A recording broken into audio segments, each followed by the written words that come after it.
English translation, 668 contact. Thursday, the 15th of December, 2016, 14:52 hours. Hello, Ptaah, dear friend. Here we are again after the correction. But welcome and greetings again.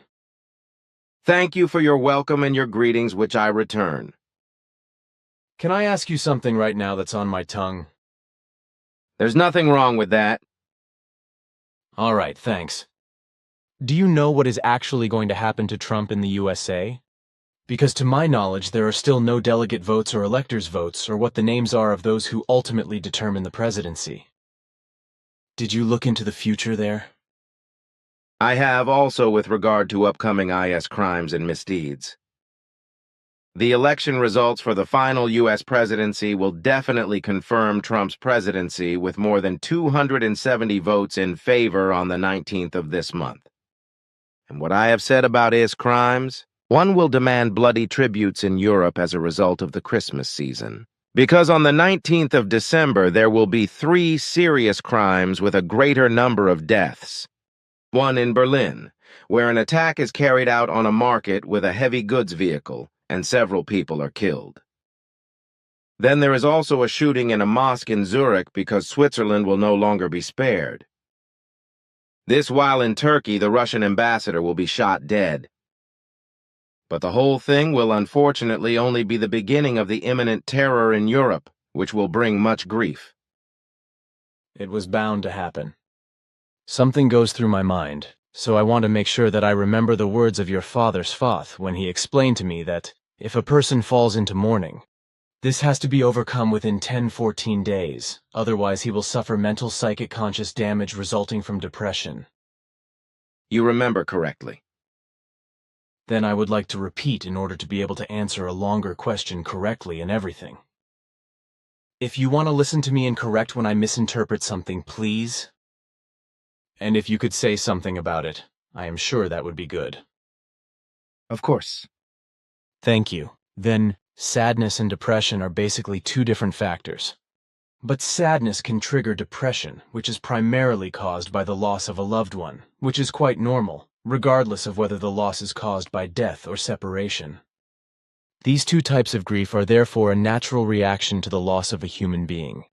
While grief can also affect a human being in other ways, such as by the loss of something on which the human being is attached and which he or she loves. This can be very diverse, as for example the loss of an animal, an object, photos, or the homeland, etc. Thus, in this way, innumerable can be considered as a loss which triggers grief. However, the strength of grief can vary greatly from person to person, with age also playing a role, so it can vary greatly between young and older or old people. If the basic features of mourning are taken into account, they are the same for all people.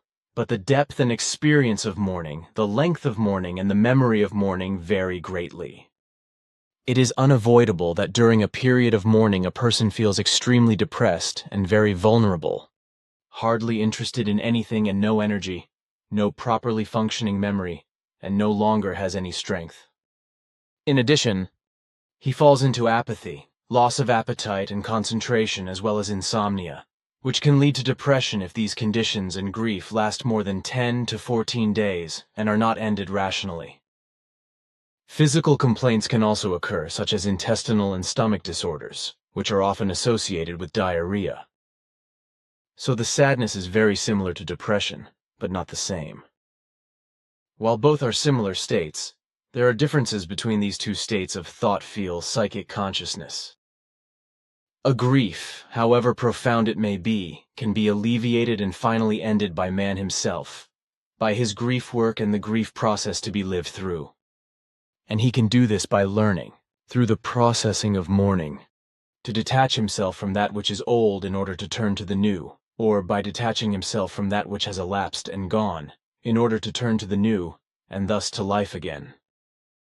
As Svath taught me, there are basically 4 important phases to consider in a grieving process, in order to get over the grief, and thus also over the loss in a reasonable time.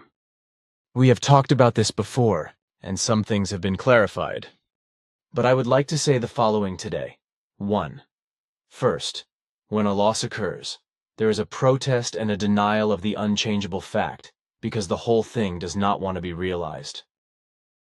So first there is a state of thought and behavior of that, as if nothing had happened and everything had remained the same as before. 2. The whole situation is properly realized.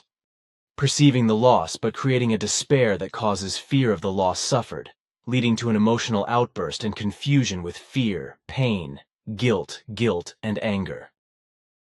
3.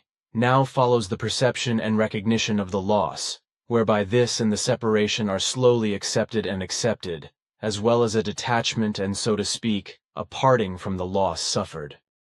Thus the inner relationship to what appeared as a loss changes. At least if it is a human being, a new inner memorable connection to him is built up, while the attention and all senses are again directed to the outside world. 4. Through the reperception and returning to the outside and the environment, the return to the current life takes place, whereby the interest for one's own existence and life, as well as for events in the environment and the need for new social relationships, are openly awakened again.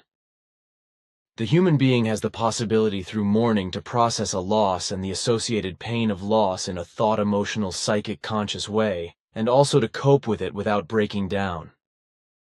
But that means that he has to use his mind and his reason and does not cultivate mourning endlessly, because otherwise depressions inevitably occur that are very difficult to deal with.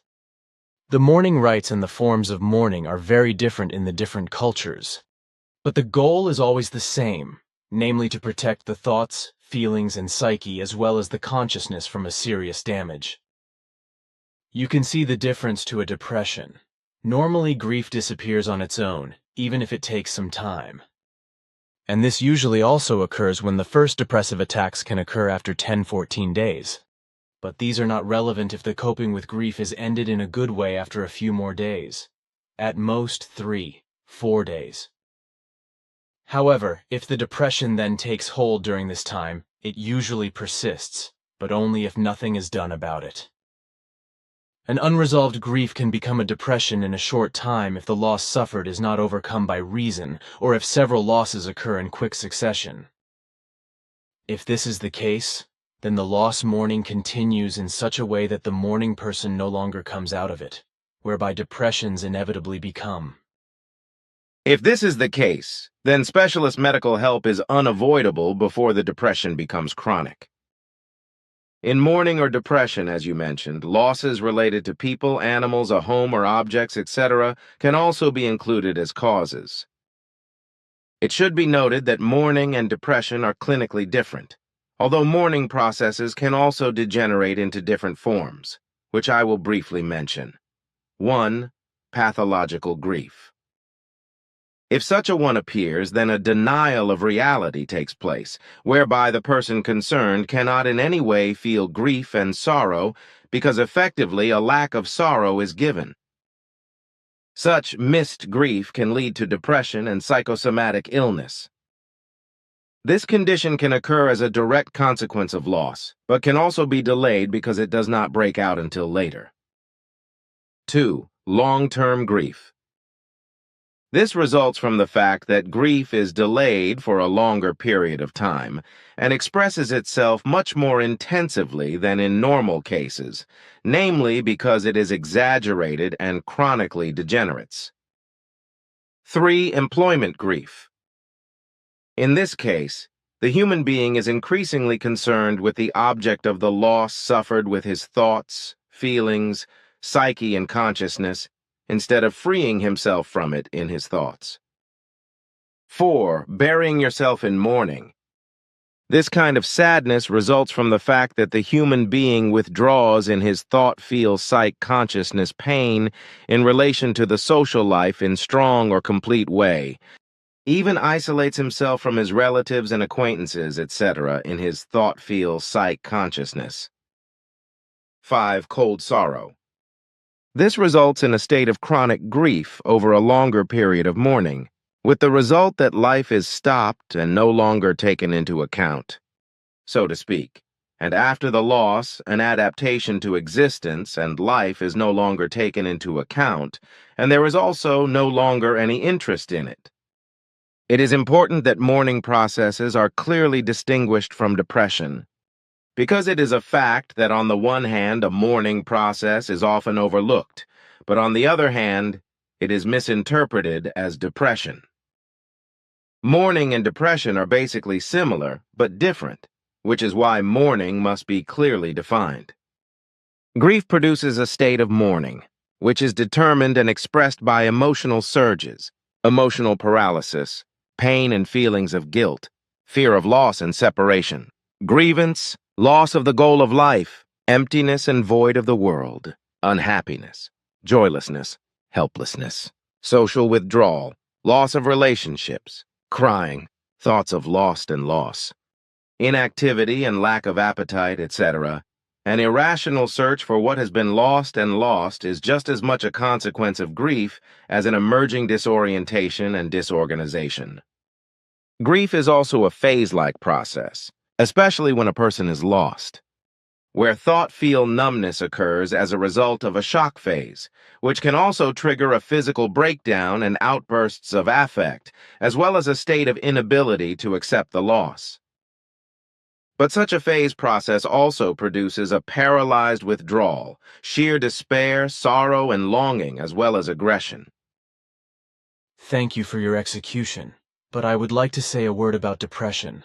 Like that depression means deprimere in Latin, and thus depress in German.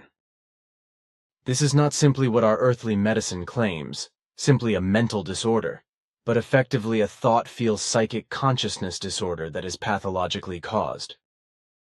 And pathologically states that depression is a pathological condition or appearance or symptoms of a disease. Special difficulties arise for depressed people because they think that they are personally and alone affected by a unique misfortune that would otherwise not affect anyone, and therefore they also experience fears, feelings of guilt, or even thoughts of suicide, etc. It is therefore very important to tell these people that they are really sick, and that feelings of guilt are symptoms of a disease, a depression that makes them feel so bad and unhappy to death, but not because, as they mistakenly believe, they have become guilty at some point. Depression is therefore a pathological disorder whose signs are negative moods due to negative thoughts and feelings, which in turn have a negative effect on the psyche and bring it into turmoil and confusion. This results in a loss of joie de vivre and joy in general, of pleasure, interest, drive, self-esteem, performance, and empathy. And since depression is a thought-feel-psychic conscious disorder that can manifest itself in many psychosomatic ailments, ranging as far as pain, it is also associated with physical pain or illusory pain, which can have a similar effect to phantom pain. A constantly persistent depressed mood in the form of depression means that every drive for everything and everything is inhibited, including the drive for thoughts and feelings, which also results in a loss of interest. This is also associated with appetite and sleep disturbances, but especially with loss of life, unwillingness to work, unwillingness to have fun, and isolation from the social environment. The extensive idleness and lying around and dawning as well as dissatisfaction are just as clear signs of depression as early or late thoughts of suicide. The adjective pathological means belonging to the pathology, that is to say, disease-related or diseased. Of course I know. It is not meant to be a correction, but simply an additional explanation for ignorant Earth humans who cannot understand much about medical terms. All right, thanks. Then a question about the Islamists, who are also jihadists and Salafists, who are usually very easily influenced as young bastards for evil and bad, and in my opinion only criminals and criminal creatures. But it cannot be denied that this fry of youth, if it were only properly educated and taught the right, could get away from evil and bad and become righteous men, which would have to happen before they are malignantly and badly influenced and have not yet committed any murders or other crimes. But what they do as jihadists and would-be warriors in the Islamist state corresponds neither to an act of struggle nor to a religious warfare, but absolutely only to a naked, degenerate, murderous degeneration, by which innocent human lives are conscientiously destroyed.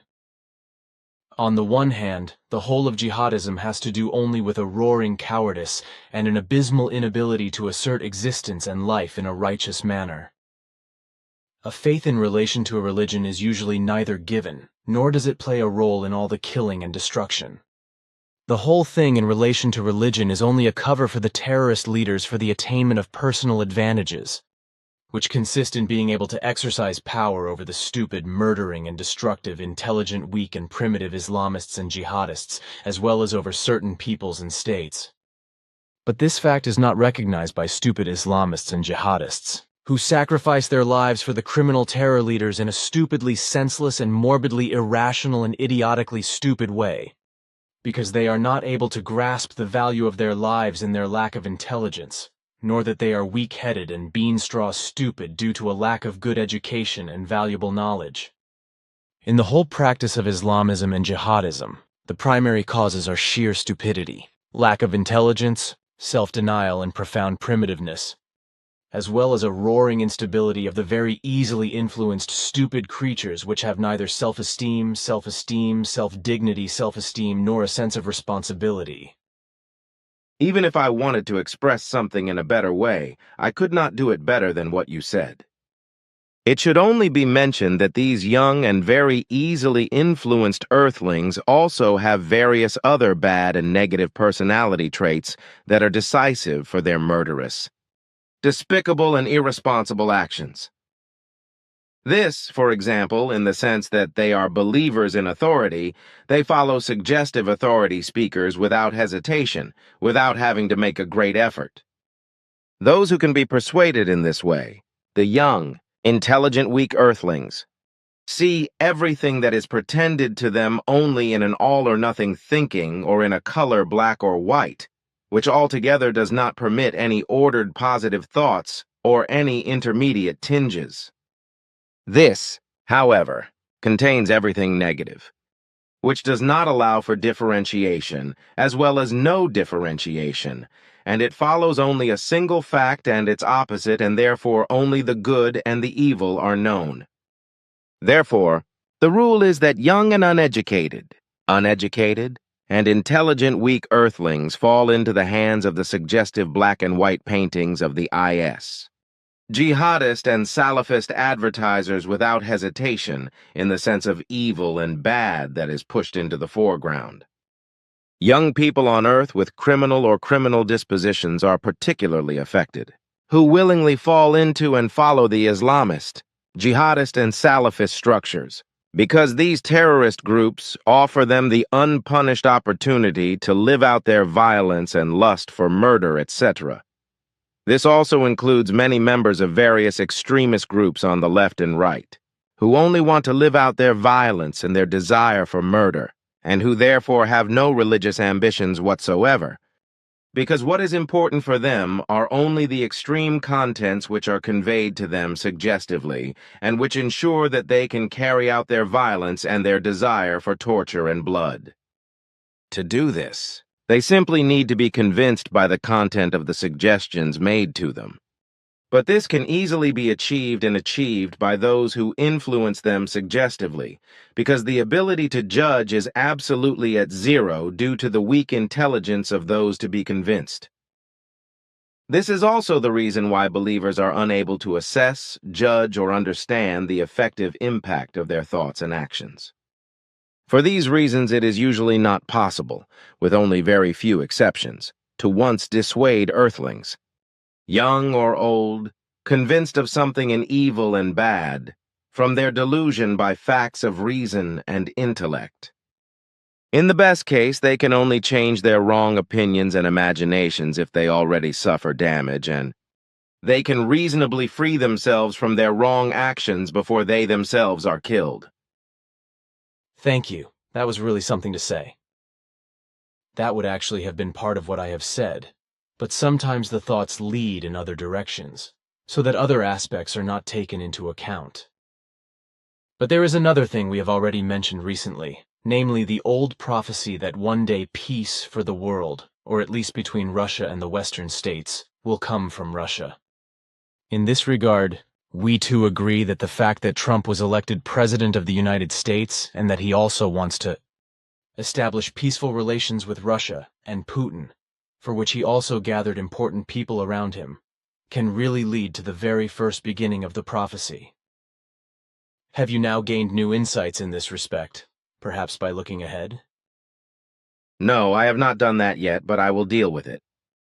But what I want to say about the USA and the European Union dictatorship, you know this very well, because my father, according to his predictions and his records, has enlightened and taught you very largely in this regard. So you follow him very well since his explanations, teachings, and conversations during the 11 years of learning with him. So I do not understand why you are asking me about this. Excuse me, I must have expressed myself in a misleading way, because it is not all those things which your father Svath taught me, or in which he taught me. But by my question I meant what will happen with the presidency of Donald Trump with regard to Russia and Putin. As I have already said, I have not yet looked into this in detail and have not made any far-reaching forecasts in this regard, but only one for the immediate period up to the end of December. Seeing that the Russian President Putin will write to Trump before the 25th of December and will therefore be the first to establish contact between the two presidents. I did not know that, because Svath sometimes did not go into specific details. Besides, as I have said before, I have buried some of your father's predictions, especially about very malicious and bad things, deep in my memory to protect myself from going crazy and going mad. But since your father's predictions, many very bad things have happened. But I could cope with them because I had hidden them within me and had not expected them at the certain times, so I did not adjust to them and only remembered everything when the events occurred. In and of itself, it has sometimes happened through some circumstances that predictions came to my mind from memory. But then I simply pushed them back again, and that until the time when the predictions became reality. Often, however, it has happened, and it still happens today, that when any conversations come up or certain situations arise, memories of your father Svath's predictions automatically emerge, which I can always cope with because I have learned not to dig around in them. I know that. And it was and is a good thing. But if I now bring some of my father's predictions and teachings back to you, what I am going to do now to reclaim your memory, they will be facts that do not burden you so much that they would cause you problems. It makes me think that my father's prediction should be refreshed in your memory, which will certainly be good, but I still want to turn some of my thoughts to it. So let me begin by saying that it is very annoying that in the USA the majority of the population is being maliciously and hostilely manipulated against Russia by the anti-Russian influences and the other malicious, lying anti-Russian propaganda from the government and Secret Service circles, just as it is also being done in the EU dictatorship. However, this will result in a versatile and often infamous work against Trump. The anti-propaganda against him and his work with Russia and Putin in search of peace and understanding is continued, as he and his supporters are attacked and obstacles are pushed into his path and actions. This will happen from the government circles as well as from large parts of the economy, especially the arms industry, the banking industry, but especially also from various war agitators against Russia, from NATO and EU dictatorship proponents. But this also applies to all world domination addicts who see their skins swimming away. Because Trump is no longer concerned with annexations and interferences in foreign states, but mainly with the construction of the USA itself, and no longer wants to interfere in foreign trade.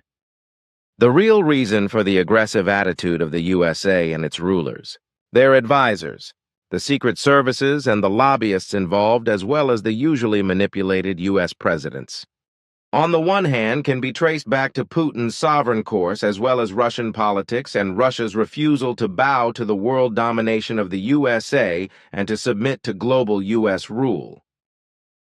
The USA has been concentrating on Middle East policy for decades, has instigated and waged devastating wars in Iraq, bringing chaos and disaster to this country. The Iraqi people have become religiously hostile to each other through the guilt of the United States, which was previously impossible under the dictatorship of Saddam Hussein. This enmity could, however, break out and become reality when the dictator was executed by the Americans. And since then, there has been open enmity among the people with regard to the different faiths of their own religion, with mutual bloody and deadly assassinations.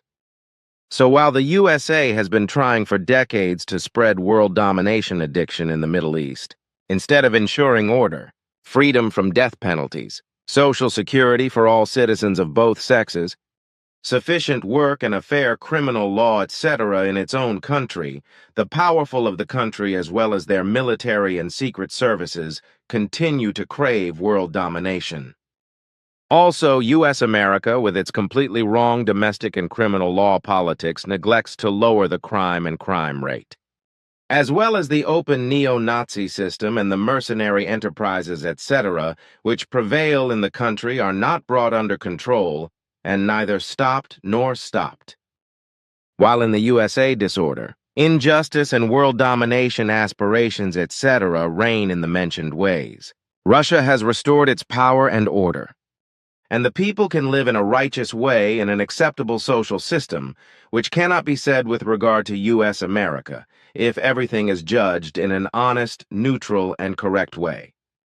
And it is understandable that Putin, Russia and its people do not accept the plans of the USA in Syria and Iran, as well as other states infiltrated by the USA, because they also want to finally settle down in them. But as Russia fights against the insurgents in Syria, who are supplied by the USA with all kinds of weapons, Russia has developed into a counterweight to U.S. dominance, which tends to want to destroy Russia and subjugate it to the USA, but the U.S. aspiration in this regard is also directed at the EU dictatorship and at the whole of Europe. The tensions between the U.S. and Russia, which have existed since time immemorial, caused by the aggressive stance of U.S. foreign policy, especially towards Russia, are constantly causing aggression and discord. Now, however, the new U.S. President Trump sees his primary task in his clear and positive view as preventing the old existence of U.S. one-sided aggressiveness and enmity, as well as the emergence of new aggressions and hostilities. Continued aggression and hostility would pose a threat to the order he was planning, in such a way that internal and external disorder would continue as before his assumption of office. While, as has always been the case, political confrontations, intrigues, controversies, quarrels would eventually lead to global arms movements and thus provoke further wars. The world domination-addicted machinations of U.S. America are the actually dominating reason, which leads again and again to new strategies and regional defense systems, like the power-obsessed striving for power of the USA and their interests create a hostile gap to Russia. The U.S. obsession with power has always been the reason for maintaining the delusional status that the U.S. must be a global state, which is why its foreign policy doctrine is aimed at bringing all the states on Earth under its rule. According to this fact, Russia's foreign policy in the Middle East, as well as in the Far East, creates allies and assists them in the passage of weapons, which is, of course, an obstacle to the USA's world greed, which also wants to get involved, as in Syria, where it supports the insurgents who fight against the irresponsible and power-obsessed dictator Bashar al-Assad, whose murderous army Russia in turn supports, because he is granted a Mediterranean shipping port by al-Assad, which should not be lost. The aggressive attitude of the USA towards Russia that has existed since time immemorial also lies in the fact that Russia pursues a sovereign political course and opposes the global rule of the USA and does not want to be subdued by the USA. So it is inevitable that there will be an alliance of Russia and China as a unique alliance model with a certain symbiotic cooperation, which of course does not please the U.S., which is why they try to destabilize Russia and China, for example by conceiving or launching revolutions in Armenia, Kyrgyzstan, and Uzbekistan. The extremely arrogant U.S. America already decided a long time ago to lead the war banner against all states of Earth in order to subdue them. And the new U.S. president now wants to change that and redirect the world domination addiction of the USA into a world encompassing peaceful coexistence, if he succeeds in this way to really assert himself against all adversaries. But he will have a very difficult stand against all his antagonists. But if he is able to assert himself, then he will be the man at the top who will manage to turn the former wolf that bites back into a comfortably humming bear in the east and into a bringer of peace for the West and Earth, as is expressed by the old prophecy. So we can only hope that the new U.S. president will be able to assert himself with his plans and become a U.S. American Tychon or God of Fortune. A lucky charm for all earthly mankind if he is able to tame the USA as a hydra addicted to world domination. Unfortunately, however, he will have very many opponents against him who will not agree with his policy and with his actions, switching and ruling, and will try to blackmail him and to dissuade him from his plans, as has been the case in U.S. politics since time immemorial by the presidential opponents. So only good luck can be wished for him, that he remains steadfast in his plans of reconciliation in peace matters with Russia and all other states, that he does not let himself be oppressed by the adversaries and their attacks against him and become a different sense, whereby the foundation stone can then actually be laid for a worldwide peace to be built from Russia. In this sense, President Trump would then be the icing on the cake that is necessary to lead Earth and its humanity into a good, progressive, and peaceful future. And if Trump sticks to his words and promises and does not allow himself to be influenced by his adversaries, then what you wrote as a poem on Saturday, July 7th, 1949, when my father predicted to you that the USSR would be dissolved in 1991 and renamed Russia, will also be fulfilled. He also explained to you that the new German Chancellor Konrad Adenauer, who was elected after the World War in 1945, was the originator of a basic idea for European unification, with the slogan, "Europe must be created." His idea was based on the fact that an economic interdependence of the European states must be created, which on the one hand should lead to a political agreement, and on the other hand should also prevent wars. However, his ideas in this regard already emerged in the 1920s and were cultivated by him unswervingly until his death, after which they were taken up and further developed by several other well-known persons. According to my father's notes, he explained to you, in relation to this, the various paths which arose from this idea and which ultimately led to the creation of the European Union in 1993, with its headquarters in Brussels. Basically, this European Union was to become a largely peaceful union of European member states. But Father explained that over time this would result in a multi-state dictatorship that would also seek union with the USA. But this would result in dangerous hostility and agitation against Russia, which could again lead to a worldwide war if reason did not prevail. In principle, however, Russia would continue to hold back for as long as ever and would only resort to arms when hostilities, agitation, and sanctions could no longer be countered in any other way. But he also told you that Russia was striving for peace, but would ally itself with countries that were described as hostile by the USA, the European dictatorship, and the countries that were negatively and badly influenced by them. That's why my father asked you to write a poem about it, which you actually wrote. You have also mentioned that U.S. America and the European dictatorship that emerged in the 1990s will act together against the bear in the East and against Russia, respectively, which will lay the foundation for peace on Earth in later times. And since you wrote aphorisms, poems and sayings at an early age in your still young life, which my father summarized all before his farewell and left to our peoples, I know, of course, also about the poem in question.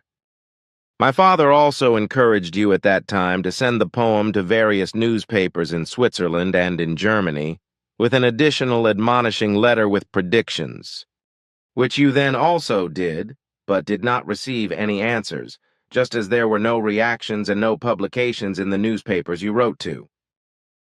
Then you were instructed not to do anything further with what you had written in this way, which you then adhered to. So everything he told you about the future of U.S. America and the European dictatorship remained a secret, as well as the fact that the bear in the East would one day lay the foundation for peace if this opportunity was not destroyed by U.S. America and the European dictatorship. If you do not have it anymore but want to, I can retrieve it so you can write it down. Unfortunately, I do not have a good memory for it because I did not memorize it. Thank you, but I have to say that everything you have said and explained is much more than I expected. And that with the poem, I was not allowed to show it to anyone at that time, and when, as your father Svath imposed on me, I sent everything to the newspapers, but received no answer from them either with regard to the poem or to the article, I actually simply left everything to myself. Svath also said I should not let it get any more vociferous. I've never thought of that since then, because I had simply banished it from my memory when Svath said it was useless, because the newspaper earthlings would laugh at everything. As a result, I no longer know exactly what I wrote as a poem and article. But if you think that it is no longer necessary today to keep silent about it, then you can recall it if you think it is important. I do not have the exact wording in my memory, but I will retrieve it. It is still important, especially in this day and age, when my father's predictions about the machinations of America and the EU dictatorship are confirmed. I kept the poem that you wrote on the 7th of July, 1949, and actually wanted to give it to you for a long time, but it has been forgotten again and again. Your article you wrote for the newspapers at that time, I can pick it out for you in the near future if you want it. Gladly, thank you. Then please, at least today, the poem. It will only take a few seconds. And there it is. Well then, America and Europe will tremble when freedom comes from the East with a hard hand. Oppressed by America and Europe, who, however, are punished by a hard doctrine for the sense of world domination that they have wickedly and thus put countries and peoples under dictatorships. The great bear will come, who brings freedom, Russian land that brings down all bondage, that's been barked out of many mouths in America and Europe, as in many other countries around the world, but the bear from the East will destroy them and mediate to peace and freedom. But it will be a long time before then with complaints who are carried out into the world with tears because evil terrorism, dictatorship, hatred, and war, peace, and freedom deny victory. Power and greed for world domination tear the world apart, and in many countries even scream for death, because America, as well as Europe, carry out bondage and beat the people with war, misery, and misery. The peacemakers, whose actions are based on power, will be taught by the bear and proclaim to them that world power claims fuel evil discord, leading humanity to death and destruction. That's why the bear will tear up all America's evil, and Europe will be promised the same. When violent from the world-grabbing America wars destroy everything in the world, crisscross. When the European dictatorship echoes the same thing and the screaming of murder from evil terrorism, then the bear will start biting the discord, and that will tear apart the Western forces' evil deeds. The 7th of July, 1949. Thank you. Now that I hear it from you, I remember. But I have never thought of this poem since when I wrote it. Then I have other questions if you do not mind. excuse me, I am being called. Excuse me again, because unfortunately I must leave now. But one more question, please. What has emerged so far with regard to the welcome culture of the crazy German Chancellor's Angela Merkel? Namely with regard to the criminals who entered Europe as refugees. And how many are there now? You could also briefly explain what you mean by criminal and crime in the sense of popular law. I can still do that, but then I have to go. I cannot answer your first question yet, because we are preparing a yearly result which will not be completed until the 31st of December, as is also the case with regard to the total earthly population. And what you're asking about crime and crime, I want you to understand. As criminality, I consider everything that must be regarded as harmful to the property of a human being. A community, society, or a business, etc., such as fraud, theft, deception, lying, slander, wantonness, malice, revenge, retaliation, and destruction, etc., to be criminal. And as a crime, I consider everything that is harmful to the body and life of man, such as torture, murder, manslaughter, and deprivation of liberty, use of force and coercion, as well as damage that is harmful to the psyche, health, freedom of opinion, honor, and dignity, as well as to the righteousness, etc. of man. That's what I mean by crime and crime in a nutshell. But now, dear friend, I must go. Goodbye after New Year's, Edouard, my friend. Goodbye, Ptaah, my friend.